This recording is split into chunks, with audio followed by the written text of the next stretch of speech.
Hey, so today's tutorial is all going to be about programming real sounding drum kits using software instrument channels. It's great to get a live drummer on your tracks, but getting time in the studio is expensive and time consuming, and maybe you don't even have access to a real studio or a drummer. And you can reach for the loops and samples, or you might want to load up the Logic Drummer. They're really handy ways of getting some live drums on your tracks. But a real good tool to have in your little toolbox as a producer is the ability to program some real sounding drums using the software instrument. I'm going to be doing it in Logic today, but the principles we're going to be going over are really easily portable over to other DAWs as well. So if you're using Ableton or Cubase or FL, you should be able to work out how this works on those platforms as well, because they've all got real sounding kits. So today we're going to be using this drum kit up the top here. The SoCal kit is called in Logic. Here we go. There you go, fantastic. And there's quite a few kits in Logic actually down the left, and they all sound pretty cool. It's also worth bearing in mind, if you've not tried it out yet, that once you've got your kit selected, if you double click on your drum kit, you can actually swap out bits of your kit in here as well. If you press the snare, you can actually dampen it or change the gain or tune it. You can even change the cymbals and those kind of things. And you can even send it out to multiple outputs, which I'll show you in a bit. So we're choosing this kit up here, and we're going to move this out of the way. This is the one that I made earlier. So first things first, we've got a drum track selected up here. Now, if you happen to be really good at playing in drums using your hands, you might want to just press record and do a take of you playing the actual part that you want to play. But it's actually quite a tricky thing, and it takes quite a lot of practice to get good at that. And even drummers, making that step from playing the drums with sticks to suddenly playing the drums with your fingers on a keyboard is a little clunky at times. So if you're new to this or you're not too confident, programming and actually drawing the notes can be an easier way of doing it. So we're going to get our little pencil tool here, and we're going to draw a blank box in here, 1 bar, and we're working in 4/4 up here. So we're going to stick this looper section here at the top, so it's going to loop around this bar, because it's going to be very handy when we want to listen back to what we've just played, because it'll just loop it over and over again, and it's easier to program that way. So we've got a blank bar in here, we've looped it around the top. If we double click, it'll open up our piano roll, and I've got it set up so you can actually see the pieces of the kit down the left. If it doesn't come up with in your program or how you've got it set it up, you can usually just click on the actual notes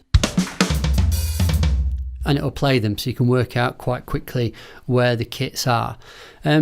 So the first thing that we want to do, and this is honestly the most important thing I'm going to say in this tutorial, is that 99% of drum beats center around these 3 notes. Now, what I'm about to tell you, this is a rule that is used in a lot of music. It's not a rule that can't be broken or something that you can't work around and create interesting textures with, but it's a rule that if you start from this place and build your beats on top of this, it's a lot easier when you're first getting started, and then when you get more and more confident, you can start to muck around and start to play around with what you can and can't do with the beat. So we're going to start off with 3 notes that are really, really, really important, and they are, on the first beat of the bar, a kick. I'm just going to make it a little bit louder here. On the second beat of the bar here, we're going to put a snare. And on the 4th beat of the bar, we're going to put a snare. And loads of your drums are going to be centered around those 3 notes. And if I was going to give you one piece of advice, is to absolutely do not move these when you first start programming, or if you're really just getting your head around it, because these will anchor your beat in place. And I'll show you what I mean in a minute. So we've got this, and if we just press play, it kind of gives us a rough rhythm.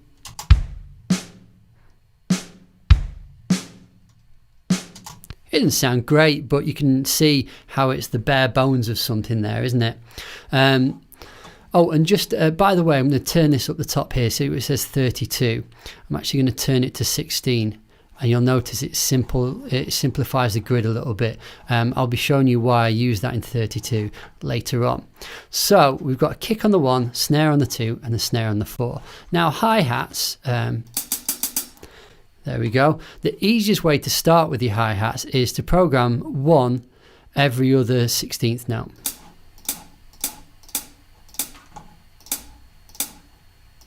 Easy peasy. Let's have a listen to that.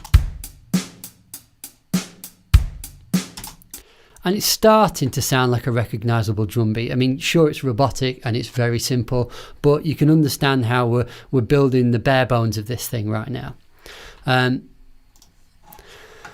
Next, we're going to be actually doing a little bit of velocity editing on these hi-hats we just programmed in, because a real drummer doesn't play exactly every single beat the exact same volume, because it makes it just sound exactly what it is, which is a programmed drum part. So we want a little bit of variance to make it sound a little bit more human. And the easiest way to do that, if you press T, we got our little velocity tool here.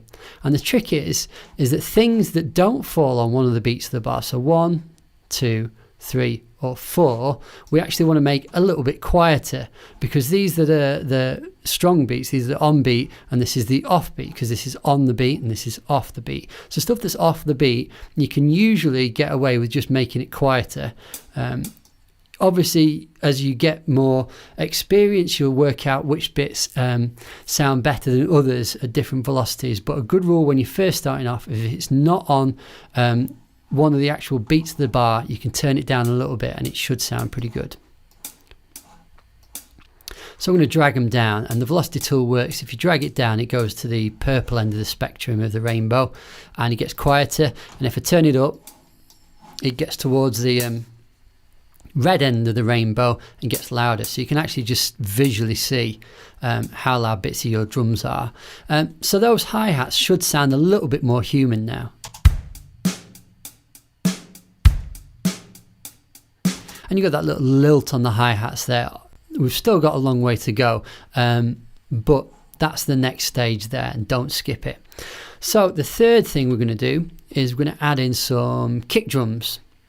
And the rule is with the kick drum is you can add in, say, 2 or 3. There's no real hard and fast. You can add in 5 or 6 if you want to, but it'll start to sound really, really busy if you do. So my general rule is when you're first starting off, maybe add in an extra 3 kick drums in this first bar.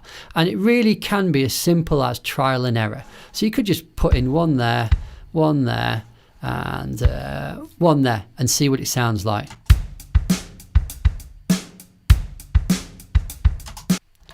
Brilliant, that's really good.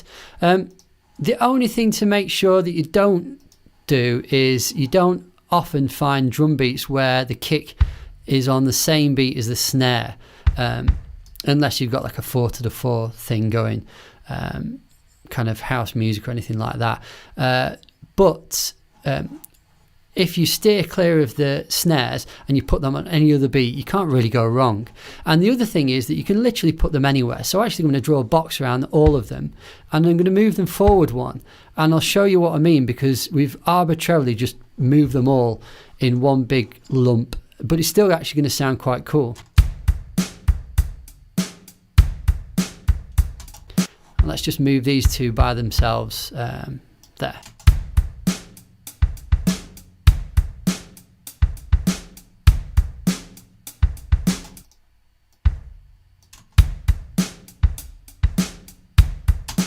Yeah, so I quite like that. And the idea is that you can play around and find where the nice sweet spot is for the kicks. Because we were editing our hi-hats before, it actually draws in notes at the velocity of the last thing that you were playing around with, which are these hi-hats, so you can see. So I've actually saved myself a job here. So these kick drums I probably would have taken down a little bit in volume, but when I've programmed them in, they've actually been programmed in a little bit less. If they were programmed in at that kind of green looking side, you could probably turn them down to get the human side of it. Now let's come back to what I said at the beginning, which is the most important beats in the entire thing is the kick on the 1 and the snare on the 2 and the 4.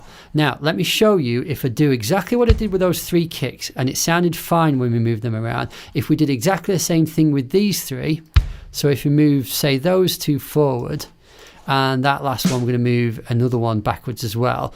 If we move those 3, it's going to sound a mess. Let me show you.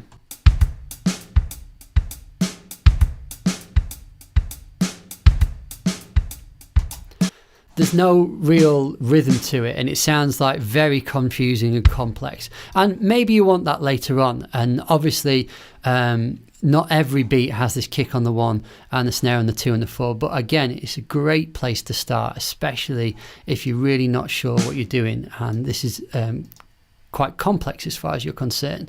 So we've got the kick on the 1, snare on the 2 and the 4, and we've got these extra drum beats, kick drums down here, and we've got the extra hi-hats that we turn down a little bit. The next thing we can do is we can add in some what are called ghost notes, and ghost notes are those little feathery notes that you get that a drummer might play, say, on the snare. Now, if I got a snare and added an extra snare in, say there, and say there, and say there, it's just going to sound really in your face, and again, really complicated.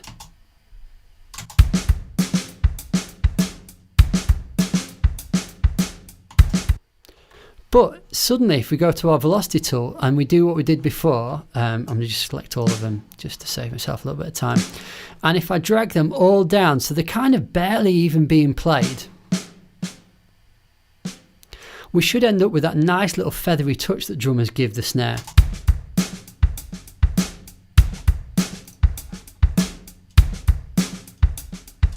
That sounds quite nice, doesn't it? And you can also do that with your hi-hats as well. So I'm actually going to program in I'm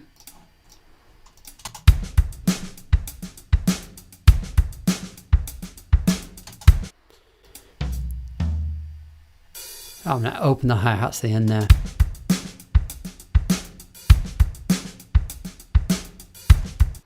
So that's sounding pretty cool. The last thing I'm going to do that I turned off earlier, but at the top where we've got our little hash, and then there's a 16 or a little slash, and then there's 16 here.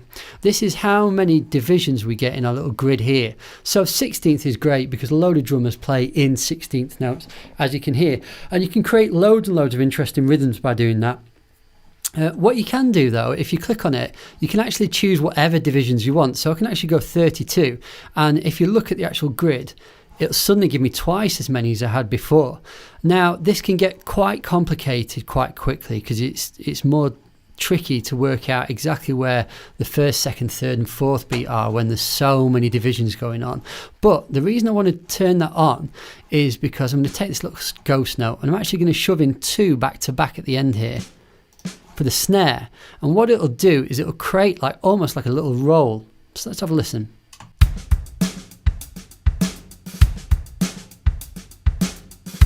In fact, I'm going to turn that hat off there just so you can really hear it.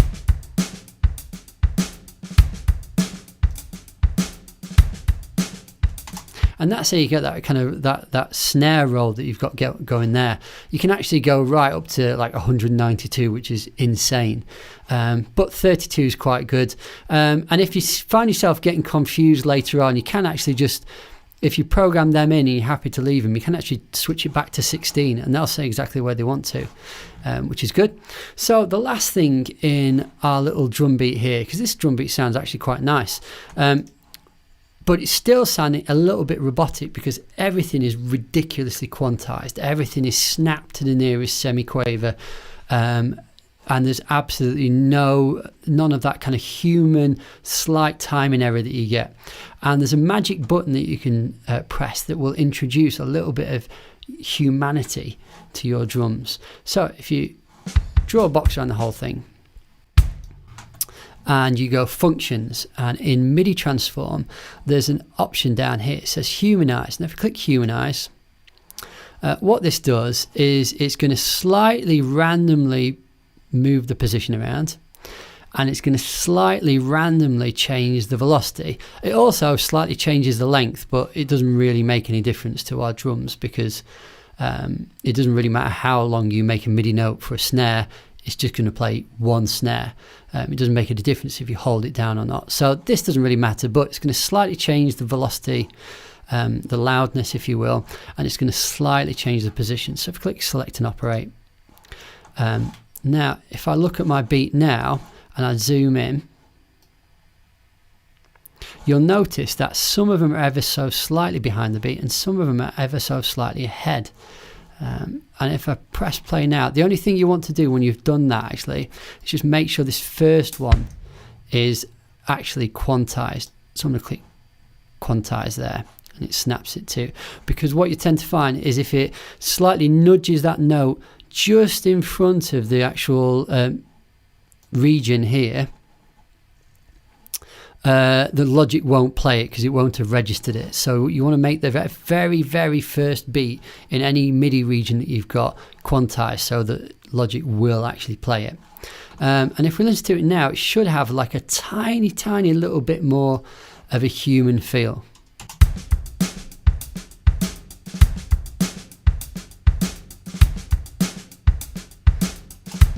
And that's it. That's kind of how to get a beat. The more you program and the more you experiment, the better you're going to get. And let me just show you a few little tricks and tips once you've got that in place. The first trick is that, and this is for people using Logic, but you've got your kit over here, and if we press Y again, we've got all the drum kits here. And I don't know if you've ever checked this out, but right down at the bottom there's something that says producer kits, and it's got all of these kits with a plus next to them, and it's actually got some extra kits in here as well. So we've got SoCal, and if we look for SoCal Plus and we click on it there, it looks as if it's not really done a lot apart from it's got this arrow here. And if we go to our mixer now and click on that arrow, it actually maps out our entire drum kit onto different channels here. So you've got your overheads, your kicks, your snares, your hi-hat, your toms, and it's even got room mics, and it's got a leak for when you get that overspill from microphones into other microphones when you're recording. And you can actually fine-tune your mix and get a really, really nice drum sound, which is what I did down the bottom here with this one. So if we take our drum beat and we stick it on this one that I've kind of set up and give a rough mix to earlier, it should sound pretty cool.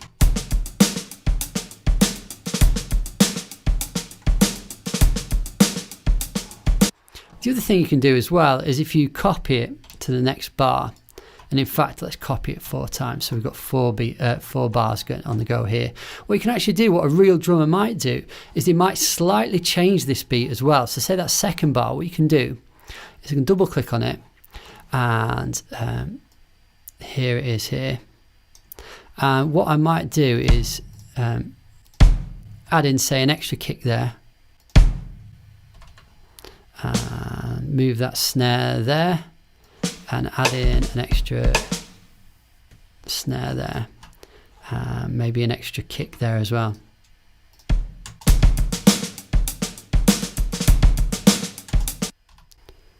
So if I play those two back to back, they're kind of the same groove, but what a real drummer would do is slightly change it just to make it sound more interesting. Otherwise it just sounds like you've just programmed one bar and you've just repeated it for the entire tune. So if we play these back to back now,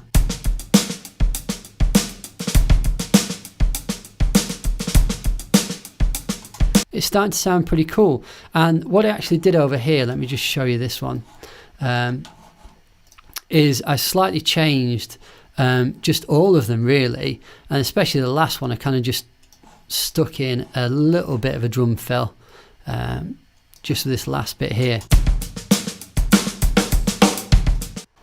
And you also find as well that you've got your snare here, but you should find there's a different sounding snare on most kits. A slight rim shot, which is a slight harder snare, and if you kind of combine that with your real snare, it adds a little bit more of a human element to it as well. And the other thing I did just as a final trick is I stuck a shaker on here. I just cribbed one off the Logic Drummer plugin, so just have a listen to it. It's just a bog standard shaker, and there's just a basic tambourine under here as well. But if you blend them in with your actual real drums, you tend to find that it actually makes your drums just have a little bit more depth. It expands the top end because there's that extra bout of frequencies up at the top, and it just fills the sound out a little bit more.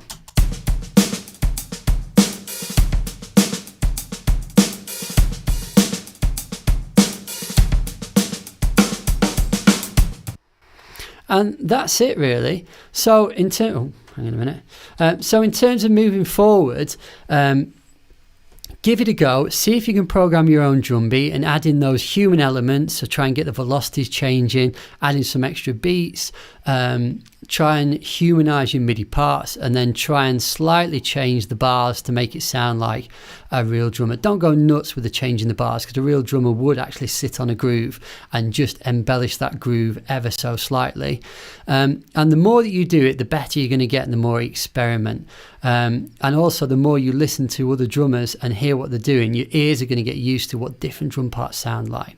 So hopefully that's been of use to you, and hopefully you can follow along and try and program your own real sounding kits. Thanks for listening. If you like these videos, please subscribe, because I'm putting out regular videos on here, and I'll see you later. Thanks. Bye.